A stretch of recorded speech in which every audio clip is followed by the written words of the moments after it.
Lorsque les enfants d'Israël marchaient et campaient dans le désert, ils étaient toujours en 4 groupes, au nord, au sud, à l'est et à l'ouest. Ils avaient 4 enseignes, ou 4 bannières sur lesquelles étaient les 4 faces des chérubins d'Ézéchiel. Un lion, un homme, un bœuf, un aigle. Compare Ézéchiel 1,10 avec nombre de 17. Chaque groupe de 3 tribus était rassemblé sous chacune des bannières élevées sur les 4 côtés du tabernacle. Nous trouvons ici l'ordre dans lequel Dieu ordonnait aux tribus de marcher ou camper, et il ne variait jamais. Les 4 faces sur les 4 bannières rappelaient toujours aux Israélites le plan éternel de Dieu pour son peuple. À supposer que le peuple ait changé l'ordre, et qu'au lieu de la tribu de Juda, Benjamin soit parti le premier, que serait-il donc arrivé? Dieu n'aurait pas pu aller avec eux. Dieu pouvait seulement aller avec eux lorsqu'ils marchaient dans l'ordre céleste révélé.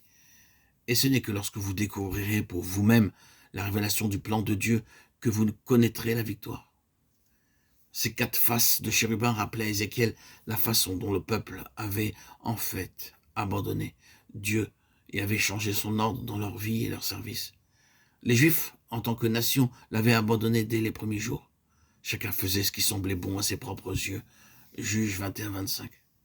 C'était leur condition lorsqu'Ézéchiel fut envoyé vers eux. Confusion, désordre, stérilité, parce qu'ils avaient passé à côté de l'ordre révélé de Dieu et souillé son habitation. Ézéchiel 8 et 9. Et aujourd'hui, les mêmes conditions prévalent. L'homme a apporté ses conceptions, ses améliorations, ses subtilités.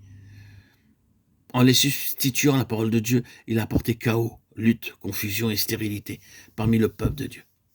Alors, comme les 4 faces rappelaient au prophète l'immuabilité de la parole de Dieu, nous devons aussi nous en souvenir. La première face, celle de l'homme, nous rappelle que le Seigneur Jésus devint un homme. Lui qui était roi des rois fut crucifié dans la faiblesse pour nous. Et nous devons nous humilier, apprendre de lui l'humilité. Qui sommes-nous pour nous glorifier de nos propres œuvres? Non, la croix de Christ doit travailler de plus en plus profondément en nous, afin de nous rendre véritablement humbles. C'est la seule façon d'être identifié avec le dessein de Dieu. Le second chérubin, ou être vivant, avait la face d'un lion. Dans Genèse chapitre 49, verset 10, il est prophétisé ainsi. Le sceptre ne s'éloignera pas de Juda, ni un législateur d'entre ses pieds, jusqu'à ce que le Shilo vienne. Sédécias fut le dernier roi de Juda. 2 Rois 25, 7. Après lui, il n'y eut plus de roi, jusqu'à ce que le Seigneur Jésus vienne et soit appelé le lion de la tribu de Juda. Apocalypse 5, 5.